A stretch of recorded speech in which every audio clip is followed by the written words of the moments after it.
That is closed session. I know that we don't allow journalists in commissions. The opening session is normally open. What we are still negotiating is whether the political report will be open. We are negotiating that. Aye, man. Man. We are negotiating that with the presidents. It's not our call, really. Let me tell you the essence of closed session.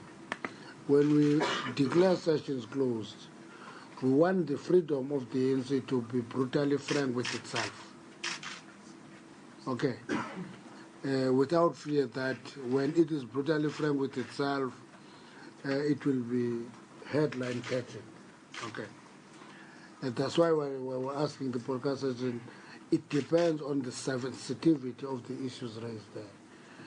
So I think the media must bear with us and appreciate the fact that we need those sessions. They're rare. NGC comes once in a time. And we are meeting our members in numbers, 2,500 of private delegates. And we must be able to say things as they are. In the presence of the media, you are likely to say there are a number of perspectives. Instead of saying that comrades' factions are eating the ANC up. Now, we can say that when we are alone. When you are there, we say the different perspectives are impacting negatively on the organization. You see the difference? Now, we want to have space to be able to say a faction is a faction, this behavior is not acceptable, and when we have closed sessions, we want to give ourselves that opportunity. So, in media, we're asking the media to bear with us on those issues. That's why we rather have regular briefings. We know in any way you are going to drag some delegates in corners, they will tell you, others will even tell you who said what. That's not our business, really. They will give you a third-person information. They will not be able to say exactly how we interacted with each other. Why BRICS?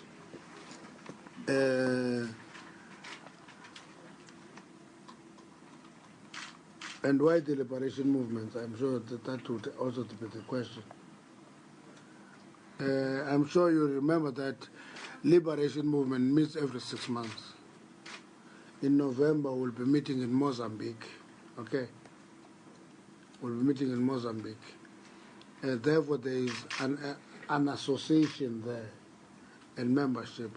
That applies to BRICS. BRICS is a member-based club of developing economies. We're not members of the EU. There's only one African country I know is applying for membership of the EU, and that is Morocco. So, we're not members of the EU. So we invite close associates because the NGC is not like the conference. The conference is open, we invite everybody. But the NGC, by its nature, is a closed meeting of the ANC.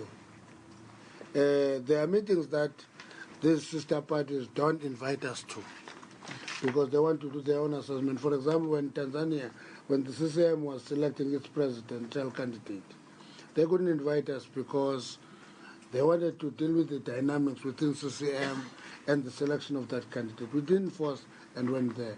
That's the nature of the NGC.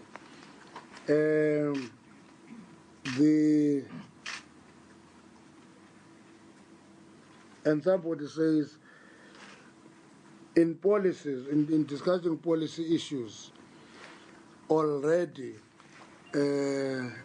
we know that our policy discussions are alienating a number of countries. Our policy documents do not alienate anybody, except people and countries that believe that the world is themselves. As parties and countries, we have no right to have our own discussion about policies. For example, I was talking to Ziz, I was saying, listen to this chick of the US saying, if you pass the the bill on private security companies will not allow you to be a member of AGOA and will stop you getting money from the MIF, you know. And when they said that, I said, that is a motivation for accelerating the process of actually developing the BRICS Band, so that we don't get imprisoned by one powerful country in a world of many countries. That's the issue. So that is where we are. On security and freedom of movement, I will leave that to Zizi.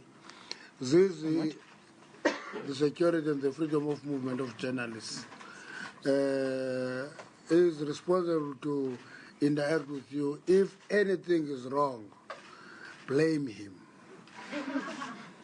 If anything goes bad for journalists, blame Zizi. If you are briefed in a small squashed room like this, blame Zizi.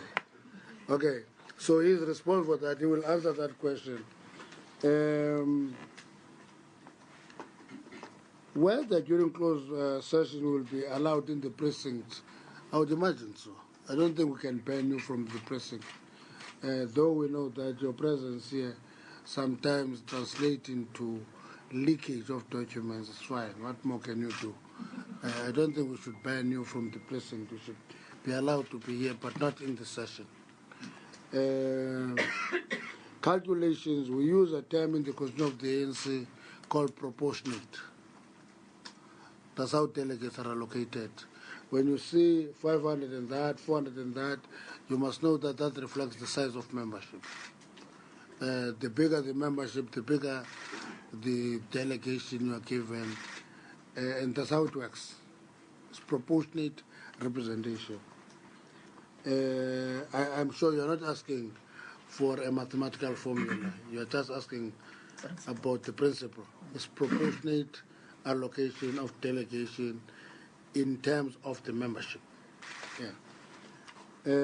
Policy on the economy, that policy will be debated. The paper is out there. Many of you have read it, and that debate will continue. The beauty of an NGC or a conference of the ANC is that it's not a discussion of experts. It's a discussion of members of the ANC and interpret the policies as they impact on them. You see, for example, if you talk about the RAND, it's a debate that is at our level. When it is weaker, it is favoring the export, but it's very heavy on the import sector. It is likely to help us reduce the deficit on the current account and all those things. That is high-flying deficit. What members will be asking is, how does this policy impact on jobs? How does that job impact on poverty, on inequality? That's what members of the ANC will be asking. We have a responsibility as the leadership to simplify complex economic concepts to make them understand them. So that debate is going to continue. The SABC is asking me the implication of the court case of its COO. It's very brave. Yes.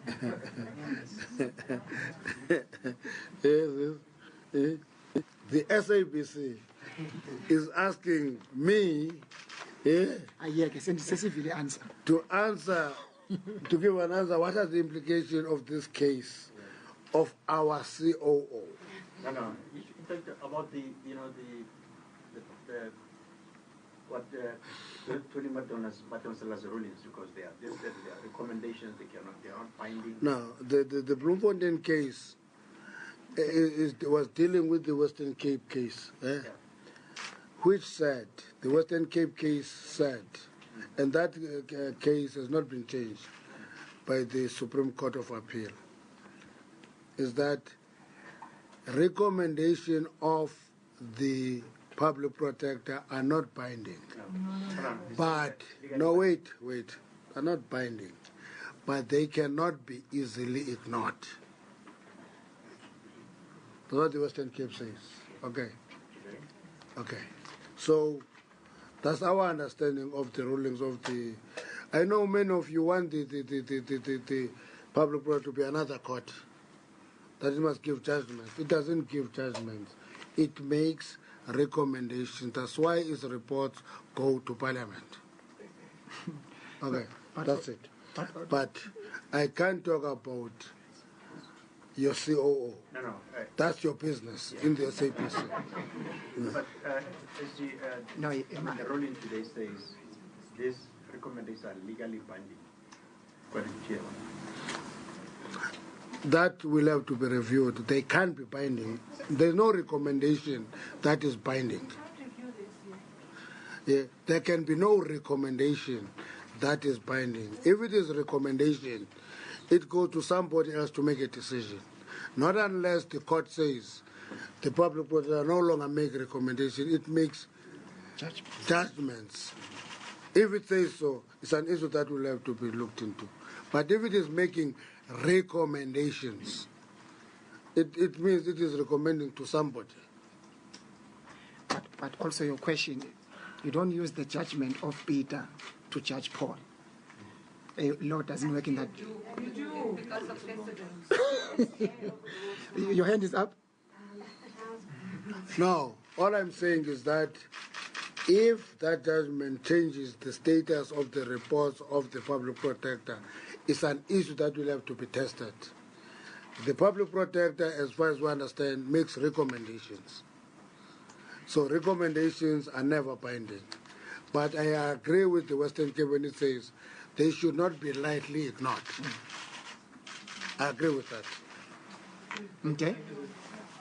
I'll answer the question about movement and security after you. Molom de.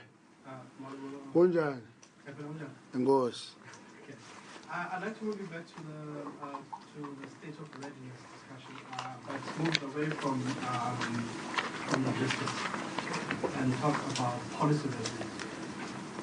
There's a number of areas in which a few things were meant to happen before we sought NGC in order to ready yourselves as the party and to ready delegates for certain discussions. One example, for instance, would be the ANC's ongoing discussion about the status of provinces. I remember that at one point, I think Amangawum decided that there would be a presidential commission or a presidential task force or whatever the precise wording was. Of governance in particular with relation to the provinces and all of that. And that process, that research and all of that would feed into the NGC, so that the NGC would feed into the policy conference and so on and so forth. But my understanding is that never happened. The presidential process just never took off. And that was only one example of a few policy areas where some of the discussions that we're supposed to happen either at the level of the state or in the ANC haven't happened going into NGC. So what I'm trying to ask is, how happy are you about the state of readiness with regards to the policy discussions that need to be had? Okay. Okay. Power? From Powerfilm, thank you. I just wanted to find out, during the week, from the weekend, from the weekend, Reverend Chikani's leaked document. In the weekend, speaking of that document and processes, he said he was waiting to meet with the leadership of the ANC to see whether or not it will be brought up and discussed at the NGC. I just wanted to find out, did that meeting take place? Will it be considered at this NGC? Thank you. Your hand was up. I just wanted to understand, in the review of policies during the NGC, is there going to be expert analysis that is produced during those debates?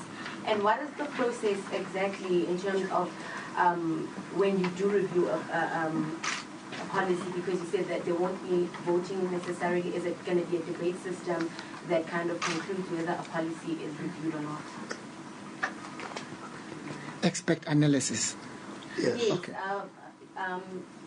The SG mentioned that it's Okay. not necessarily that you'll have experts debating. Okay. But I just wanted to ask have you had any experts actually look into the implementation and effectiveness of the policies on the table?